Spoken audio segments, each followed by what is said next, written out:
NZ10 માં આપનું સ્વાગત છે। હું છું આપની સાથે હિરલ મહેતા।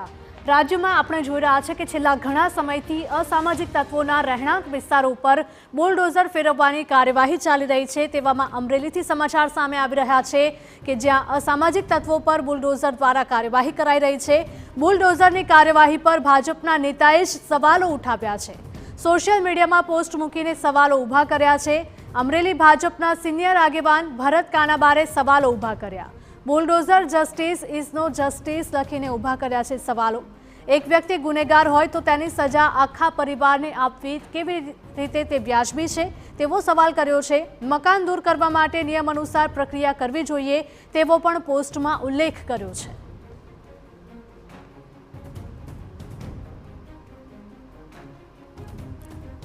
તો અમરેલીથી આ સમાચાર। અસામાજિક તત્વો પર બુલડોઝરથી કાર્યવાહી કરવામાં આવી રહી છે। બુલડોઝરની કાર્યવાહી પર ભાજપના નેતાએ જ હવે સવાલ ઉઠાવ્યા છે। સોશિયલ મીડિયામાં પોસ્ટ મૂકીને સવાલો ઊભા કર્યા છે।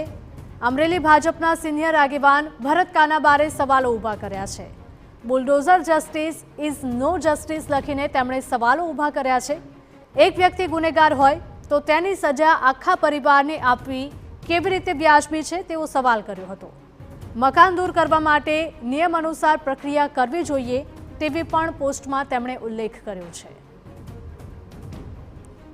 ફક્ત અમરેલીમાં જ નહીં પરંતુ રાજ્યના અનેક વિસ્તારોમાં આપણે જોયું। તાજેતરમાં જ અમદાવાદમાંથી પણ એવા જ દ્રશ્યો સામે આવ્યા હતા।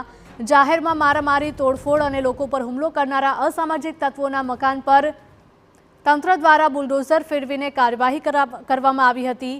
જેટલા પણ અસામાજિક તત્વો હતા તેમની ગેરકાયદેસર મિલકતો હતી તે તમામ ગેરકાયદેસર મિલકતો અને તેમના રહેણાંક મકાનો ઉપર બુલડોઝર ફેરવી દેવામાં આવ્યું હતું જેથી તેમનો પરિવાર પણ ઘર વિહોણો બન્યો હતો।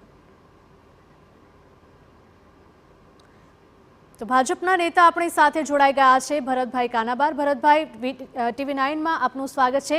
જે સમાચાર સામે આવી રહ્યા છે કે જે પ્રકારે અસામાજિક તત્વો વિરોધમાં બુલડોઝરની કાર્યવાહી કરવામાં આવી રહી છે, તમે આ મુદ્દે પોસ્ટ મૂકી છે કે કોઈ એક વ્યક્તિ ગુનેગાર હોય તો તેની સજા આખા પરિવારને મળે તે વ્યાજબી નથી। ના, બહુ સાચી વાત છે। અસામાજિક તત્વો હોય, ગુનેગાર હોય તો કાયદાની મર્યાદામાં એની સામે જે ગુનો પ્રમાણે કામ ચાલે, સજા થાય એને માટે જે જરૂરી કાર્યવાહી થાય, પણ ગુનેગારના વાંકે એના સમગ્ર પરિવારને સહન કરવાનું આવે અને કોઈ પણ વ્યાજબી કારણો કરી જો એના ઘર પર બુલડોઝર ચલાવી લેવાય તો મને લાગે આ મધ્યયુગીન ન્યાય છે। કોઈ સુસંસ્કૃત સમાજમાં આ ચાલે નહીં। હા, ચોક્કસપણે જો મકાન કે ઘર સરકારી જમીનમાં કે દબાણ કરીને બનાવાય હોય તો પણ કાયદાની યોગ્ય પ્રોસિજર કરીને એને માટેના પગલાં લેવા જોઈએ। આમ પણ સુપ્રીમ કોર્ટે એની સામેની ઘણા બધા સ્ટ્રિક્ચર પણ પાસ કરેલા છે અને એમને માટે એક ચોક્કસ પ્રોસિજર પણ લેટ ડાઉન કરી છે। તો મને લાગે આ પ્રમાણે જ આવા બધા કિસ્સાઓમાં કાર્યવાહી થવી જોઈએ। આ મુદ્દે તમે પક્ષમાં કે કોઈ ઉપરી અધિકારીઓને સરકારમાં કોઈ જાણ કરી છે કે કેમ?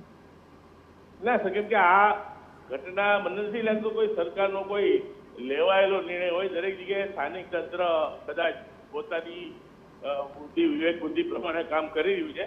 કેમ કે સરકાર કોઈ આવો નિર્ણય તો નથી લે કોઈ દિવસ કે કોઈ ગુનેગાર હોય તો એના ઘરને પાડી નાખવું કે ન્યાયની પ્રક્રિયા વગર, કોઈ યોગ્ય પ્રક્રિયા વગર એના ઘરને જમીન દોસ્ત કરવામાં આવે, એ મને નથી લાગતું કોઈ જગ્યાએ સરકારનો નિર્ણય હોય।